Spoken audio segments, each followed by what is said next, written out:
Bem, olá amigos. Nós estamos mais uma vez trazendo aqui pela RDA Brasil o acompanhamento dos fatos e mais uma matéria importante. Na última sexta-feira, nós amanhecemos, o mundo amanheceu sem Nelson Mandela. Na noite anterior, ele faleceu, foi anunciado para o mundo inteiro o seu falecimento. E nós iniciamos a sexta-feira de trabalho de manhã bem cedo, como a gente sempre faz, aqui pela RDA Brasil e pela Rádio Guarujá, no programa Despertador Guarujá, que vai ao ar sempre de segunda a sexta às 7h10 da manhã.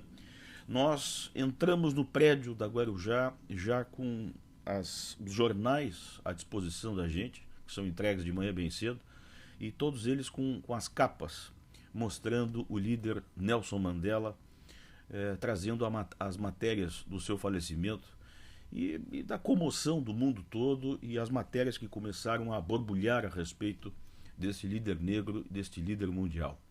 Para nós não foi diferente, né? Nós iniciamos o nosso trabalho, evidentemente que invadidos por esta notícia, nós não estávamos exatamente preparados para isso, mas tivemos digamos assim, uma sorte jornalística. Nós, no dia anterior, na tarde anterior, e aqui é mais uma curiosidade do jornalismo, né?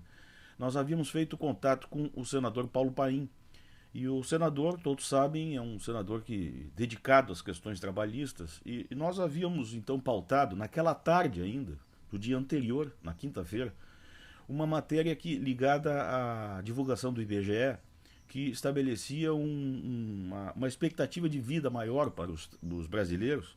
E isto causa imediatamente e infelizmente a redução da aposentadoria por conta do fator previdenciário. Este é um assunto que é da pauta do senador Paulo Paim. Então lá fomos nós convidar o senador para nos dizer algumas coisas sobre esta questão, né?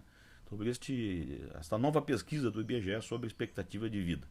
E fomos pegos de surpresa, infelizmente, com este assunto também muito ligado a Paulo Paim, que foi o desaparecimento do Nelson Mandela. O Paim, que foi um dos parlamentares que mais esteve presente na vida de Nelson Mandela quando ele esteve no Brasil, por algumas vezes. Inclusive, o senador vai contar isso na entrevista que nós fizemos, vocês vão ouvir novamente aqui.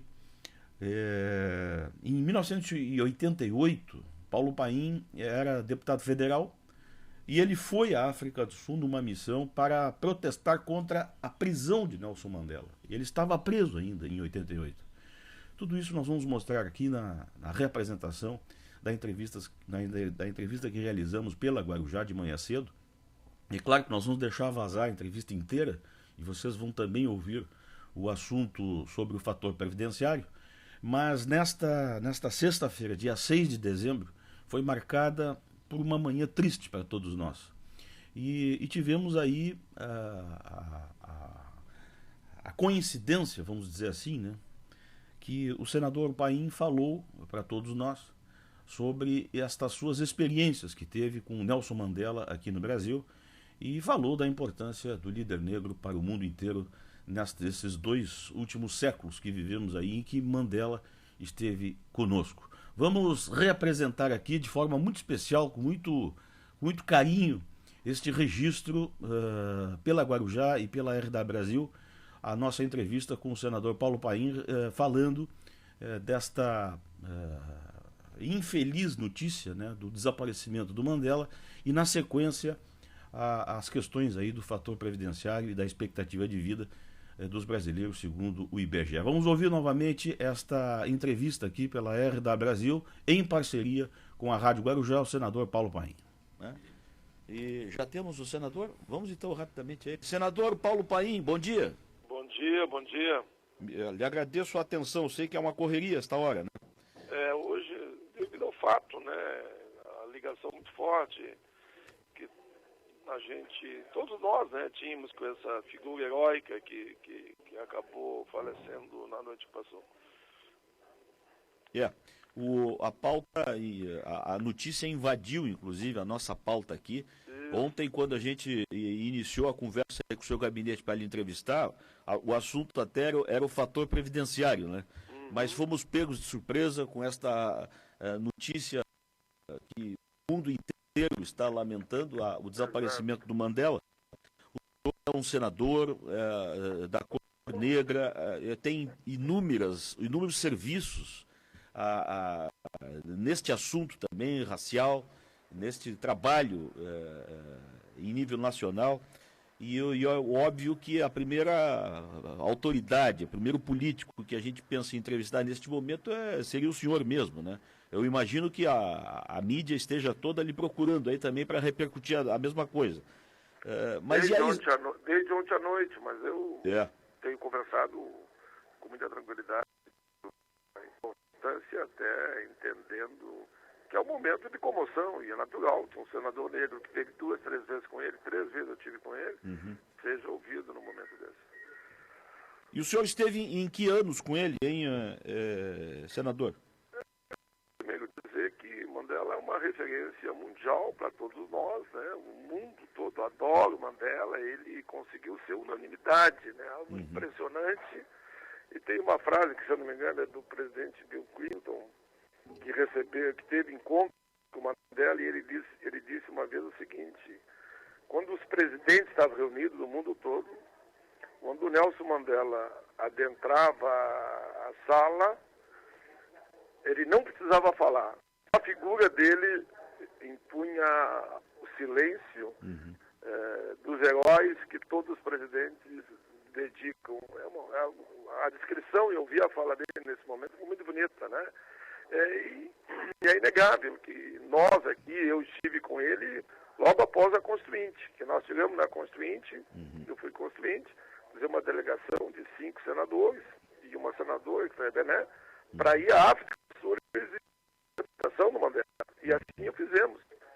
Logo que terminou a Constituinte, ela é promulgada, nós fomos levando esse documento do Estado brasileiro, fomos recebidos pelo Winnie Mandela, porque ele estava no cárcere, mas já estava nas tratativas para ver da liberdade dele, e o nosso documento, claro, foi do Brasil, não foi daquele senador, contribuiu nesse sentido. Depois tivemos com ele, outra vez, convidando ele para vir ao Brasil, como de fato ele veio, e quando lá eu estive, eu recebi o documento chamado a Carta da Liberdade. E a Carta da Liberdade do Congresso Norte-Americano foi que me inspirou a apresentar o Estatuto da Igualdade Racial. Sim. Eu apresentei aqui o Estatuto da Igualdade Racial, que foi a formulação daquilo que é hoje uma política pública para o povo brasileiro, e nós podemos dizer que foi inspirado exatamente na história e na vida de Nelson Mandela para libertar a África do Sul do apartheid, ou seja, a política de discriminação. E ele veio depois ao Brasil, e aqui eu entreguei em nome do Congresso para o seu parlamentar negro, senador, o documento, uma medalha que é a maior honraria que o Congresso presta a um chefe de Estado. E ele não era ainda chefe de Estado, depois ele se elegeu presidente. O senador, então, só para o registro cronológico, a primeira vez foi em 1988. Final de 88. E depois, quando ele esteve no Brasil, foi em que ano exatamente, hein? Agora foi, ele estava em liberdade, mas não era ainda, não tinha sido eleito presidente. Era um momento pré-eleitoral na África. Pré-eleitoral, e nós aqui no Brasil fizemos essa homenagem para ele. Ele já foi recebido como chefe de Estado. Sei. E isso foi no início dos anos 90, né? Exatamente. E depois o senhor teve ainda uma terceira vez com ele, Tive uma terceira vez com ele, que ele veio daí ao Brasil como presidente da República. Aí ele já esteve, subiu a rampa até com o presidente Fernando Henrique, né? Sim, teve Fernando Henrique, teve no Congresso, foi um momento muito, muito bonito, né? Eu diria que hoje o mundo chora, né? O mundo está de luto pela perda dessa figura, né? O homem que representa a luta de todos nós contra os preconceitos e buscando uma construção de uma política mundial. Isso que é importante. Mandela, quando a gente não lembra a África do Sul. A gente lembra uma política mundial de direitos humanos. É isso que vai fazer com que hoje eu vá à tribuna. Eu passei aí à noite, praticamente escrevendo um pronunciamento, e queremos transformar a sessão de hoje pela manhã uma sessão de homenagem a Nelson Mandela aqui no Senado da República. Eu vou fazer o pedido logo na abertura da sessão. O tema hoje tem que ser Nelson Mandela, uma forma de homenageá-lo. Isso será daqui a pouco, então, né? 9 horas eu estarei na tribuna. Daqui a pouquinho, então. Escrevendo, falando sobre o que eu escrevi essa noite, lembrando essa caminhada bonita desse homem que mexeu com o mundo, né? Eu não me lembro de um outro nome que tenha mexido tanto com o mundo como Nelson Mandela. E claro que eu não estou falando de Jesus, que foi o maior revolucionário de todos os tempos. Mas de lá para cá, para mim, Mandela ultrapassou as figuras de grandes líderes que eu também aprendi a respeitar, como Martin Luther King. Mas a figura de Mandela, a nossa geração teve, eu diria, a satisfação de viver com ela, né? Porque ela nos deixa ensinamentos que servirão para gerações e gerações, e os nossos jovens, adultos e velhos também, que nós seremos no futuro, sempre lembraremos de um homem que esteve sempre à frente do seu tempo em defesa da humanidade.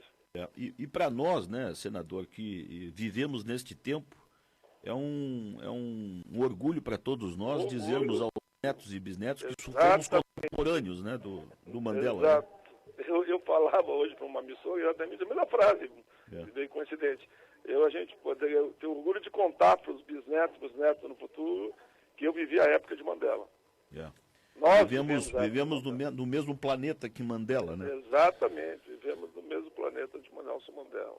Tá bom. Senador, em que pese esse espírito todo aí de lembrar Mandela e de nos despedir de Mandela, já está anunciado aí que os funerais do Mandela vai durar 10 dias. 10 dias, né? E não é para menos, né? Porque a perda é muito grande mesmo.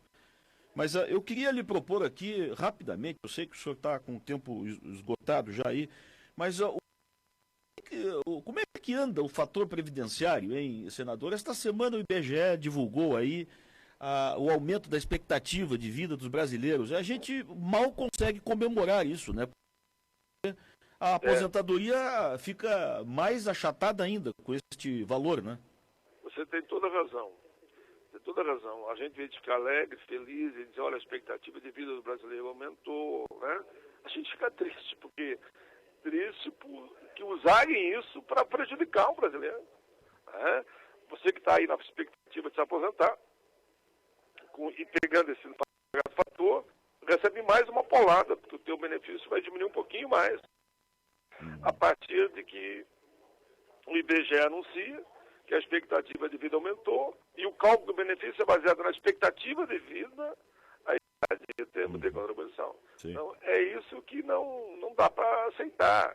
E nós tínhamos já feito uma série de articulação, negociação, para mudar essa porcaria, essa lei maldita que eu digo, que alguém teve um dia a desastrosa ideia de implementar para os pobres, porque eu sempre digo e repito, executivo, legislativo, inclusive onde eu estou, o judiciário, não tem fator. Aí você faz o cálculo normal. E para o pobre, você faz o cálculo normal depois do redutor, que é praticamente 50%. No caso da mulher, 50%. O homem dá um pouco menos, dá 40%. E nós já vimos articulado bastante aqui, brigado nas duas casas, enfim, porque no Senado eu já veio o fim do fator da Câmara que não vota, mas infelizmente travou de novo e jogaram de novo para o ano que vem. Aí, bom, a eu já nem sei mais o que dizer, porque eu digo jogar para o ano que vem. Aí o cidadão vem e me pergunta, mas vota o ano que vem? Eu digo, não sei. Então o sujeito votar para o outro ano depois ainda. Então, sabe-se lá que congresso vem aí também, depois das eleições. Né? Exato. O que nós tínhamos que fazer, eu tenho dito isso, escrevi até um artigo dizendo que a população devia dizer o seguinte: quero saber o que os presidenciáveis falam, pensam, e vão fazer com esse modo. E cobrar no voto, tem que cobrar mesmo. Claro. Todos os presidenciáveis, todos, nem importa o partido, que se posicione o que vão fazer com o fator em 2015. E que fique bem gravadinho isso, né? É bem gravado, e não é só discurso de campanha, né?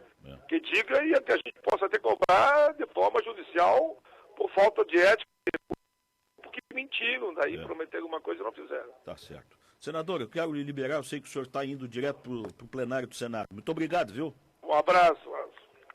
Este é o senador Paulo Renato Paim, senador do PGU, e que, infelizmente,